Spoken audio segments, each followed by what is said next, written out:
The South African stainless steel industry was pioneered by personalities such as William Blaloch, Jack Mader and Frank Bath. With their input, the first stainless steel ingot was cast in 1966 and the first stainless steel plate in 1967 in South Africa. In July of 1964, Leo Melville and Gordon Jones formed Sassda. It was established that the primary functions of Sassda would be to bring stockists and fabricators together to promote the image of stainless steel, to engage in suitable publicity and other activities, and to provide a technical service to its members. The first meeting was attended by 6 firms. The marketing and technical support of stainless steel was pioneered by the distributors and fabricators.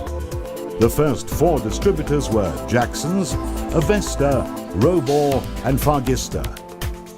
Southern Cross was officially opened on the 29th of May 1967, and Sassda's first technical director was appointed in the form of Henry Snow. Henry Snow was instrumental in the acceptance of painted 430 stainless. The first stainless steel symposium took place in 1969, giving Sassda a definite pointer as an independent body acting on behalf of a growing industry. A photograph taken at the event was submitted to the African Museum. Henry Snow was joined in 1970 by Rodney Ranger as development engineer and Jill Burrell as librarian, increasing the staff complement to 3. Rodney Ranger went on to become the next technical director after Henry Snow. The first sectors were formed in 1971, namely the heavy and light gauge stainless steel fabricators, together with the hollowware manufacturer sector to rationalize the importation of stainless steel fabricated plant and equipment, much of which could be locally made. 1972 saw Brian Smaller becoming chairman of Sassda, a position he was to hold on and off for 10 years.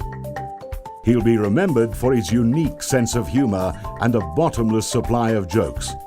He became the longest-standing chairman of Sassda. 1973 saw the launch of the stainless steel mark, the cross and balls, to identify stainless steel products produced in South Africa. Bert Fiander became chairman of Sassda in 1973. He held the position until 1975 and was recognized as being one of the most experienced fabricators of stainless steel. A Heavy Fabricators Association was founded in 1975, initiated by Dave Rowlands, who was appointed as executive director with Bert Fiander as chairman and Arthur Goodwin as vice chairman. The HFA was responsible for the inclusion of the stainless steel and plate index in CIFSA bulletins and published a national coding system for stainless steel materials. In 1976, MS&A diversified its production to include light-gauge cold-rolled products, which saw the consumer wear industry grow. In 1979, a collaboration between Toyota South Africa, Jackson's and Southern Cross Steel saw the production of South Africa's first production-line stainless steel motor car, as 3 Renault 5TS models with stainless steel bodies, wheels and exhaust systems were manufactured using standard motor assembly equipment. In 1980, the marketing of stainless steel was done in earnest by MS&A management, led by Leo Melville, Don Maxwell, Don Carroll, John Hall, Eric Smith and Colin Butcher, known socially as the Glee Club. They travelled the country, entertaining customers and staff at Christmas parties. Dave Rowlands went on to become the executive director of Sassda in 1981. A long-standing love of Dave's has been the sea, and upon his resignation in 1985, went on to follow his dream of sailing around the world. Don Maxwell initiated the Wine Industry Development Program, where he persuaded the wine industry to replace mild steel wine tanks with stainless steel tanks. Today, stainless steel has become the standard material in the industry. The use of 430 ferritic stainless steel was gaining ground in the wine and sugar industries due to the efforts of men like Don Maxwell, Ian Elsden-Dew, Eric Smith and Chris Versace.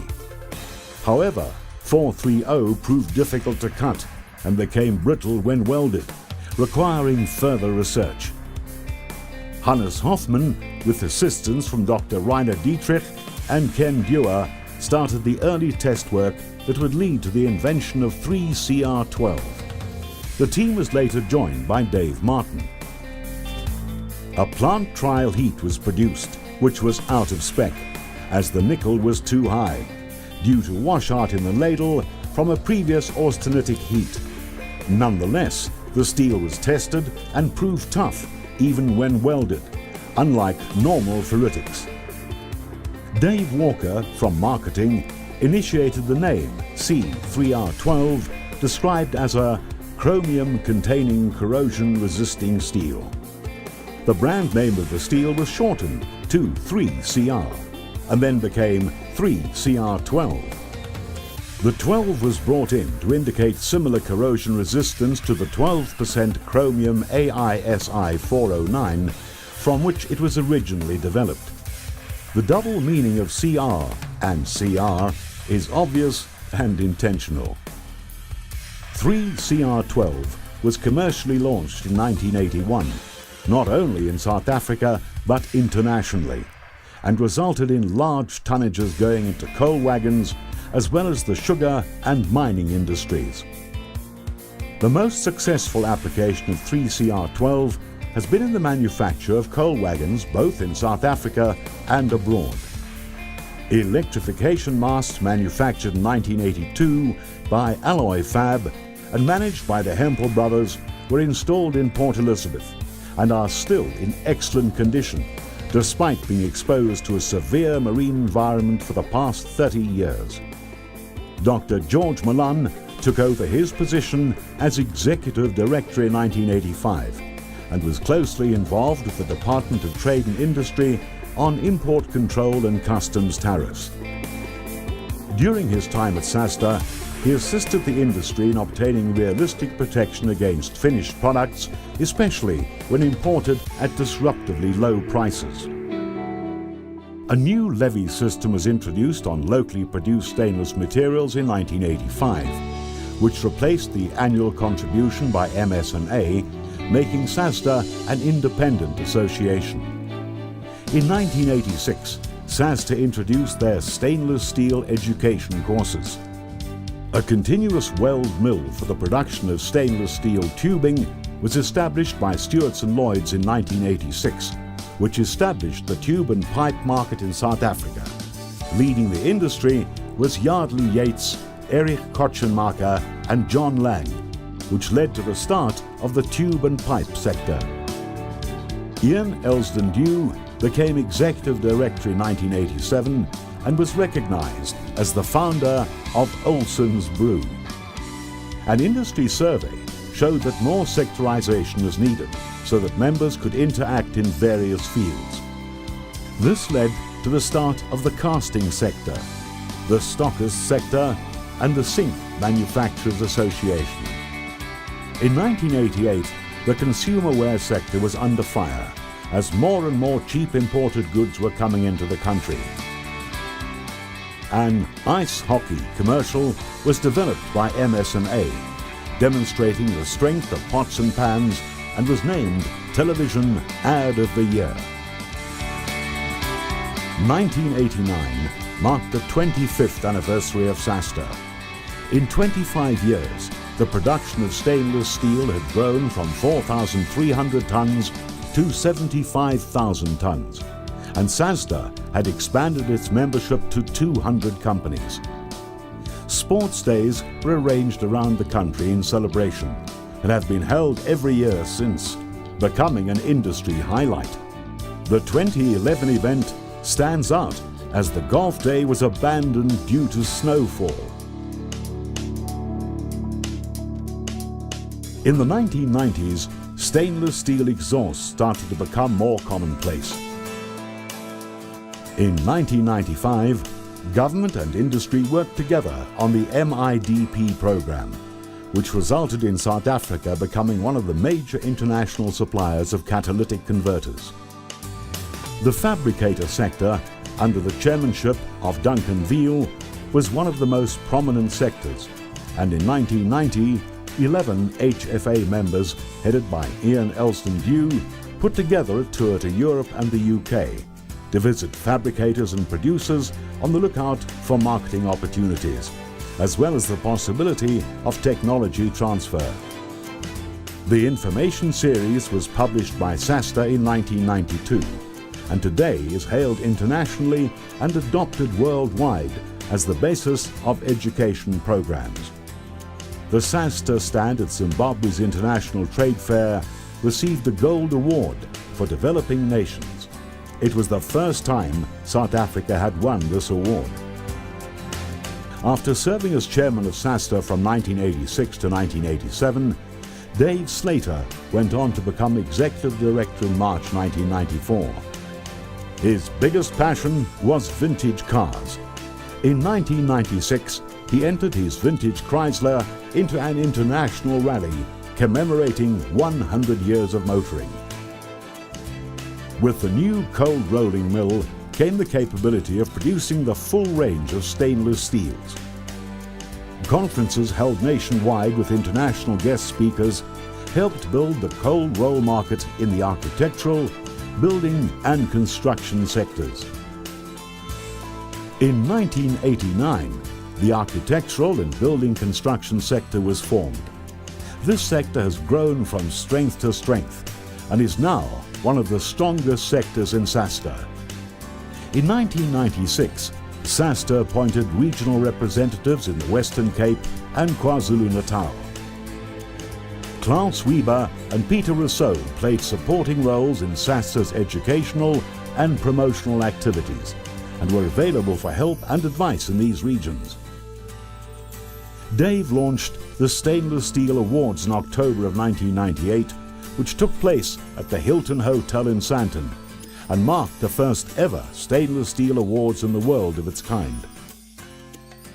At the turn of the century, Sassda's main focus had shifted to bridging the gap between the stainless steel industry, government and other role players who would determine the future of the industry. The introduction of the Tank Tainer Association, SATCA, in 1998 gave the opportunity for local South African companies to enter into the international market, with Wellfit Audi being one of the initial companies involved. They're still going strong today. SATCA also played a role in localization of the industry. In February 1998, a business development unit within Sassda was formed, which works closely with the DTI and IDC to focus on specific industry sectors, assisting them to develop into world competitive suppliers. Sassda, DTI, IDC, NUMSA and Columbus embarked on a campaign to promote business partnering within the stainless industry called Partnering for Growth. Oliver Dam was appointed as Executive Director from 2002. During this time, a 3CR12 conference was held, as well as an ISSF Executive Committee meeting hosted by Sassda. In 2006, Michael Campbell took over as Executive Director and launched the Importers Levy in March 2007. He was instrumental in reworking the basic stainless steel course and brought Catherine Huska, an internationally acclaimed expert on stainless steel architecture, to South Africa for the first time in 2007. Tim Raff took over in 2008 and relaunched the Pantechnicon, which was previously used in the marketing of 3CR12. The Pantechnicon traveled throughout the country, showcasing what stainless steel has to offer the market. Setaki Homo, became Sassda's executive director in 2010 and initiated an ongoing strategy liaising with government on issues such as imports and manufacturing industry support. During this time, Bernard Maguire was appointed as chairman of Sassda, and under his guidance in 2011, Sassda committed to a back-to-basics philosophy, appointing Bill Skerr as executive director. The past 50 years have seen Sassda growing from strength to strength, all thanks to the past chairman. The next 50 years promises even greater things, as the future looks both shiny and bright for Sassda, now under the leadership of John Tarbiton and the Sassda board.